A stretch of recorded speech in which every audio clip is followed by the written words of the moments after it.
The Travels and Adventures of Little Baron Trump and His Wonderful Dog Bulger. Chapter 8, Part 5.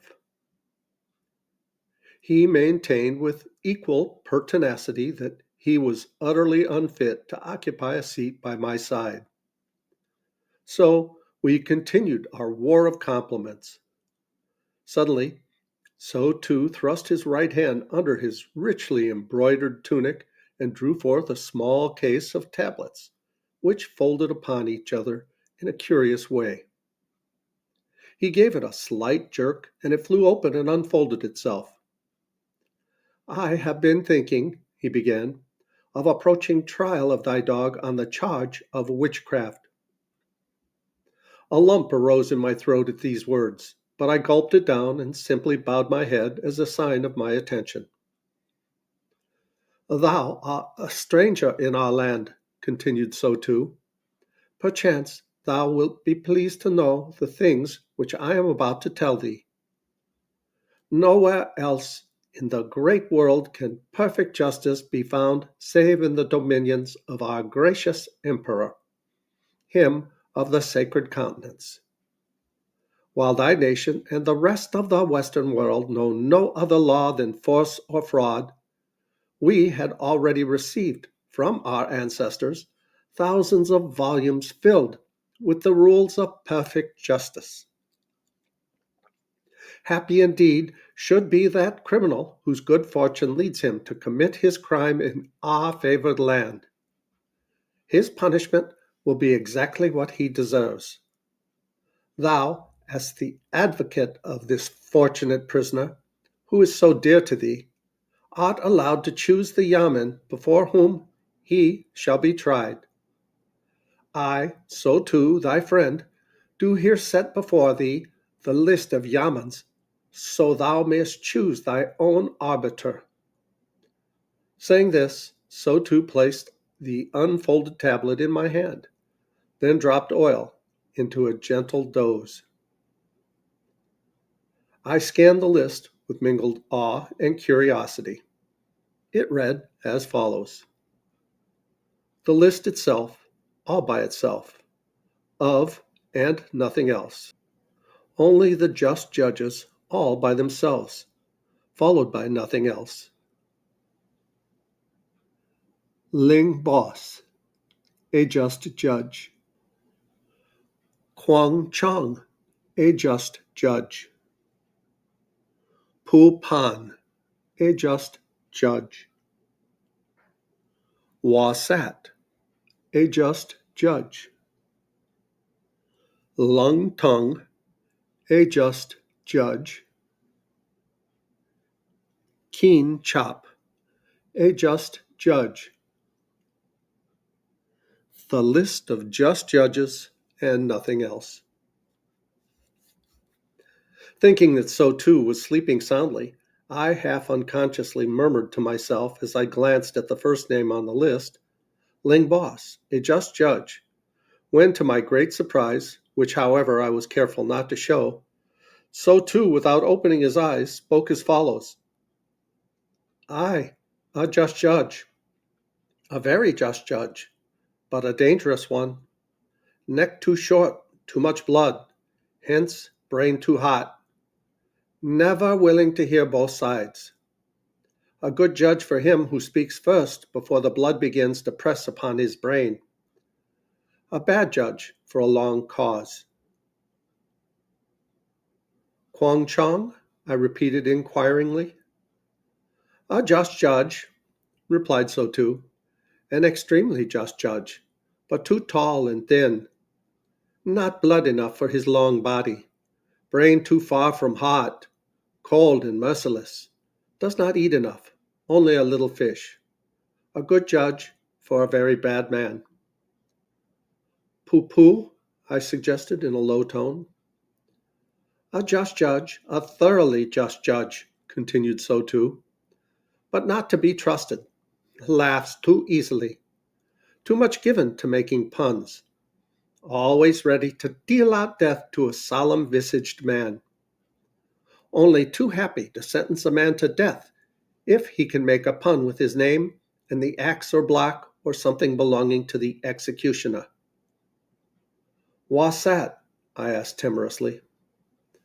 A just judge, an entirely just judge, said Sotu, apparently half overcome with sleep.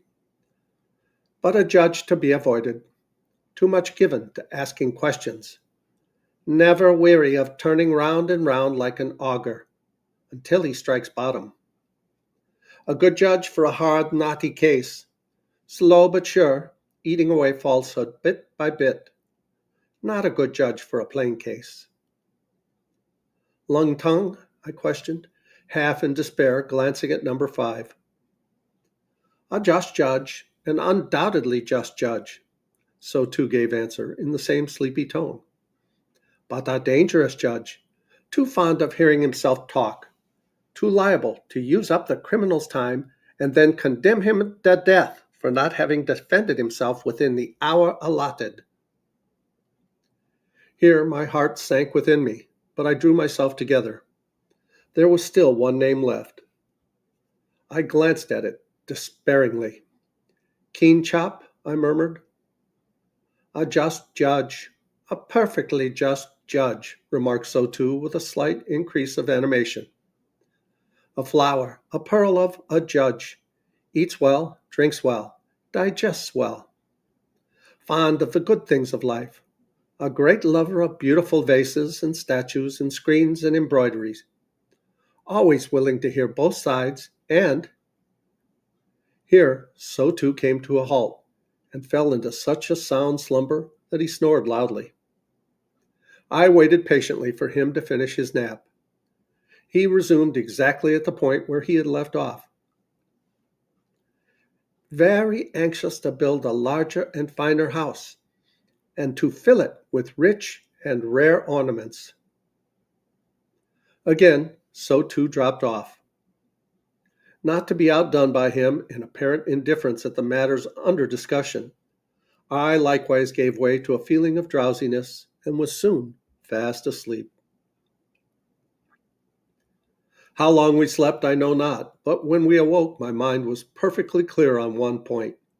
I turned to Sotu and said, I am resolved. Keen Chop is a just judge. Let him decide Bulger's fate. 3 days, long and anxious ones for me, went by before I was accorded a hearing in the Hall of Justice. Sotu made great efforts to amuse me and turn my thoughts away from the poor, innocent captive, but all in vain.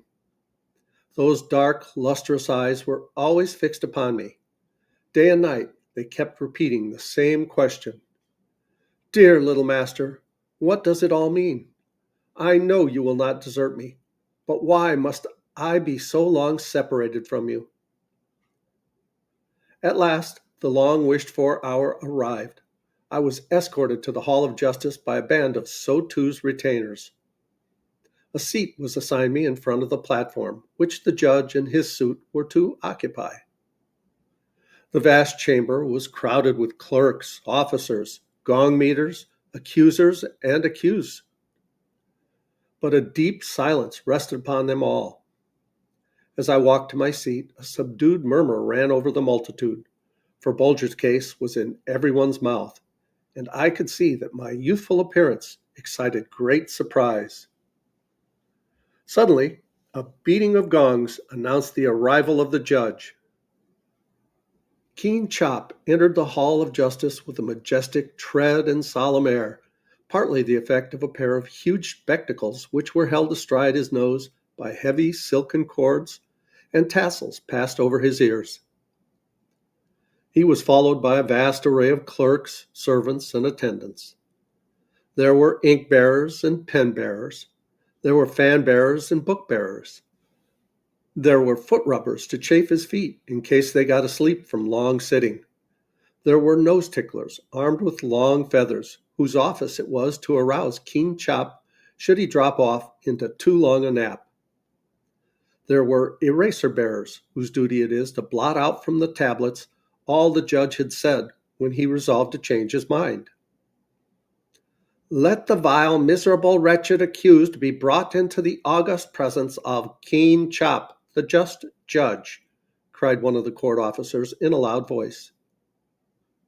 After a few moments' delay, the wicker hamper which contained my faithful Bulger was carried into the chamber through a side entrance, set down in front of the judge, and Bulger lifted gently therefrom and placed on a table at my side. The silver manacles were still attached to his feet. My heart stood motionless as I heard the rattling of the chains which ran from leg to leg. I had steeled myself to appear calm, but in spite of my efforts, the tears trickled down my cheeks. Bulger gave a start as his dark, lustrous eyes fell upon me, and he uttered a long, low whine, as if to ask, "What does all this mean, dear little master?" And then he raised his right paw as high as the chain would permit, and held it out for me to shake, as was his custom when craving forgiveness for some mischievous act which had displeased me. I pressed the outstretched paw long and tenderly. "Doth the prisoner confess his guilt and humbly beg for mercy at our hands?" inquired Keen Chop, turning his huge eyeglasses full upon Bulger. Whether it was the disagreeably shrill and creaking tone of the judge's voice, or the glitter of the large glass discs set in front of his eyes, which displeased Bulger, I know not. Certain it is, he made answer for himself with a single loud and angry bark. Keen Chop was so startled that he dropped his smelling salts and motioned his fan bearers to cool his heated face. "Silence!"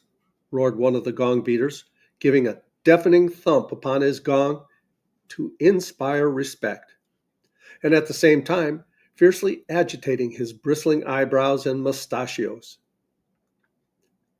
"My Lord Judge," said I, performing the kowtow, "I crave consent to speak for the prisoner. He is not guilty of witchcraft, nor doth any manner or kind of evil spirit dwell within his body. He is a true and faithful servant and companion of mine, perchance with somewhat more than the usual intelligence of his kind. As his defender, I call for the proofs of this most unmerited accusation." Keen Chop now fell asleep, but after a few moments his nose tickler succeeded in arousing him. "Let the proofs be read," spake Keen Chop in slow and measured tones. One of the clerks arose, and unfolding a huge sheet of paper with wooden rollers fastened at the top and bottom like a window shade, began to read in a drawling, sing-song voice as follows. "Proof first, that the prisoner did, without any command, upon reaching the shore from the wreck, proceed to bite the twine attached to his collar in twain, and taking up the end in his mouth, passed by a group of imperial officers, and a group of merchants, and a group of artisans, and a group of idlers, and make for a group of sailors, at whose feet he laid down the end of the twine. Proof second, that the prisoner did, at the sound of the official gong, unlike the animals of his race dwelling among us, manifest great displeasure and ill humor, rush towards his master, lay one ear against his master's body, and close the other with his paw. Proof third, that the prisoner on the same day, in the presence of imperial officers, without any command, pick up a purse of gold dropped by his master and restore it to him. Proof fourth, that the prisoner did on the same day, in the presence of imperial officers, upon crossing the threshold of the Lord High Mandarin, so too, unlike animals of his kind, contemptuously and disdainfully reject the kindly welcome and friendly greetings given him by His Excellency's dogs. I confess that as the clerk of the court finished reading these proofs, my heart rose slowly into my throat. They were, in good earnest, proofs of far more than the usual intelligence of animals of his race. I was staggered by the amount of proof they had collected. While I felt that I should have difficulty in persuading Keen Chop that all this was only the result of careful training, aided by a special aptitude on Bulger's part, I was very careful not to betray any nervousness or lack of confidence.